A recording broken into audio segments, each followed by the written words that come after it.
જોઈ રહી છે ને અંબુ, કેવું સર્કસ ચાલી રહ્યું છે ને આપણો વિજય જોકર બન્યો છે. હું થયું? ચમ બોલતી નહીં? આહાહાહાહા. એ બંનેની જગ્યાએ તું આપણને બંનેને ઇમેજિન કરી રહી છે ને, એ પાછો ડ્રીમ સીન સ્વિટ્ઝરલેન્ડમાં, હે ને? પાછી આય અંબો. આ બધું આ રીતે આગળ ના વધવું જોઈએ. તમે ટેન્શન કેમ લો છો? એ ગીતા અને વિજયને અલગ કરવાના છે ને? તો બીજું હું તને હોય હાના માટે લાયો છું હું? આ ગીતા નોમની સોડી આ ઘરમાંથી. ચિંતા ના કરશો, કાલની સવાર પડવા દો. શું થાય છે એ જોતા રહેજો. ગીતાના ખરાબ દિવસ હવે શરૂ થવાના છે અને આ ગીતા નામની બલા આ ઘરમાંથી નીકળી જશે.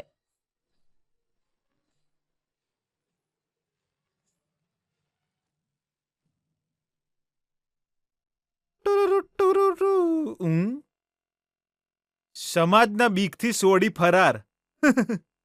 સમાજથી જ આટલી બી જઈ છે તો વિજ્ઞાન અને ગણિત તો સુસાઇડ જ કરી લે. આ અંબુચો જતી રહી. કાલ તો બહુ મોટી મોટી વાતો કરતી હતી. કાલ સૂરજ ઉગે એટલે જોઈ લેજો, આમ થશે ને તેમ થશે ને સૂરજ ઉગીને મોથા પર આવીને તાંડવ કરવા લાગ્યો છે, પણ એનો કોઈ પતો નહીં. મને તો લાગે છે કે આ અંબુડી એક નંબરની ફેંકોડી છે. ખાલી બોલ બચ્ચન છે, કોમ નહીં કરતી. નહીં જોઈતું જા. હા, કુરિયર છે એ તો જોઈએ છે. અંબુ કુક આ લે તો. એ પર્સનલ લેટર છે. પેલા ઘરમાં હાઈએસ્ટ કુરિયર અને લેટર મારા જ આવતા, પછી જીજુના. એક ટાઈમ હતો જાણ હું ડીલ બહુ જોરદાર કરતો, એમાંથી થોડા લેટર તું સમજી જઈ ને.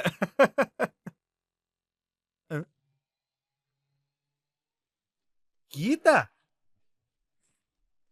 મારો નહીં.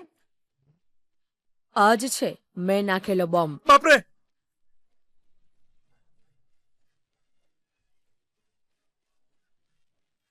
બોમ્બ છે? જી હા, એને બ્લાસ્ટ કરાવવાની જવાબદારી તમારી. અરે પણ એમાં બ્લાસ્ટ કરવા જેવું હું છે?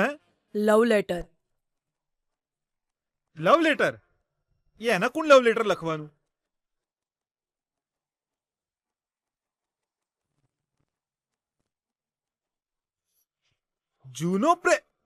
જૂનો પ્રેમી? અલી પણ આ ગીતાનો જૂનો પ્રેમી કોણ છે?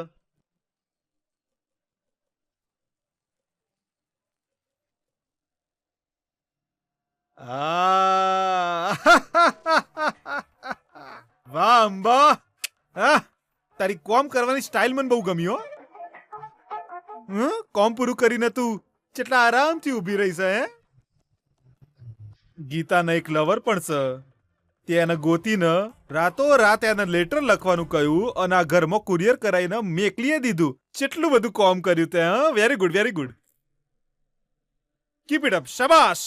મારા વિશ્વાસ પર તું ખરી ઉતરીશ. હો, એક મિનિટ, મેં ગીતાના લવરને નથી શોધ્યો. તો પછી એ તારી પાસે આવ્યો તો કહું?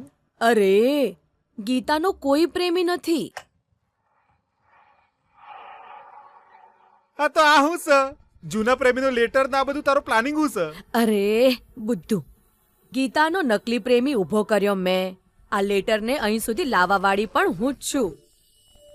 અને હવે આ લેટર વાંચીને વિજય સાહેબના મનમાં નફરત તમારે લાવવાની છે.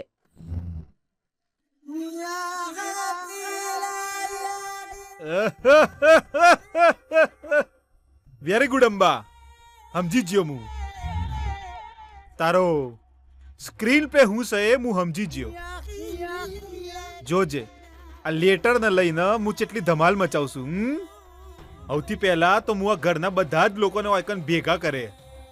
બેના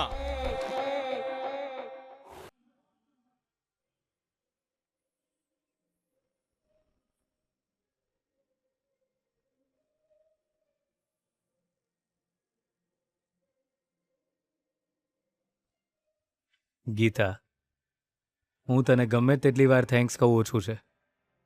તે મને બદલી જ નાખ્યો છે. મારી જિંદગીને તે સાવ જ બદલી નાખી છે. પોતાને આટલો બદલીને હું બીજાની પસંદગીથી જીવતા શીખ્યો. સહજ વર્તન કરવાથી પ્રેમની ભાવનાની અનુભૂતિ થઈ. એ મેં ક્યારેય નહોતી અનુભવી. એવું લાગે છે કે મેં મહત્વની વસ્તુ ગુમાવી દીધી છે. પણ મારો આ બદલાવ તારા ચહેરા પર આનંદ કેમ નથી લાવતો? મારા પર વિશ્વાસ કેમ નથી આવતો તને? ખાલી એકવાર મારી આંખમાં જો તું, ગીતા. હું ખરેખર બદલાઈ ગયો છું એ વાતનો તને અહેસાસ થઈ જશે, ગીતા. આ જૂઠ્ઠું નથી, ગીતા. મારા મનની હકીકત તને સમજાઈ જશે. પ્લીઝ, ગીતા, મારા બદલાવને તું સ્વીકારી લે. આટલા દિવસમાં મેં તને બહુ હેરાન કરી, પણ ભવિષ્યમાં હું તારા જીવનમાં દુઃખ નામના 2 અક્ષરને ક્યારેય નહીં પ્રવેશવા દઉં. એ મારી જવાબદારી છે, ગીતા.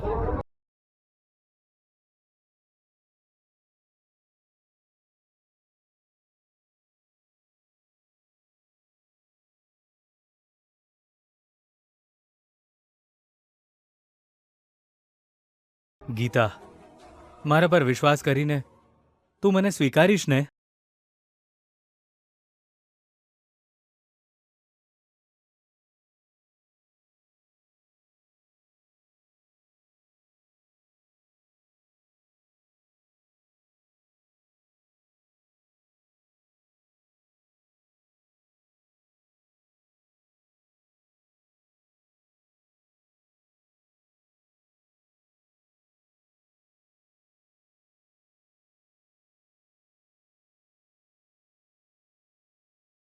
આ રીતે હું તને પૂછીશ તો તું મને સ્વીકારી લઈશ ને, ગીતા? તારી સામે બેસીને બહુ બધી વાતો કરવાનું મન છે, પણ જેવો તને જોઉં છું ને, મારી જીભ ચાલતી બંધ થઈ જાય છે. બટ શક્ય એટલું જલ્દી હું તારી સાથે આ બધું શેર કરીશ, ગીતા. ત્યારે બહુ જ શાંતિથી મારી બધી વાતને સાંભળીશ ને, ગીતા? ખાલી એક જ વાર મારી આંખોમાં આંખો નાખીને જો.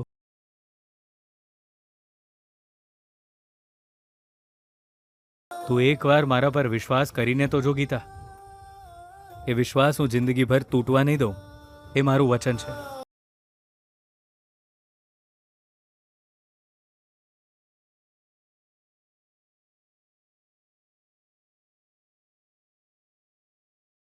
It's my promise, Gita.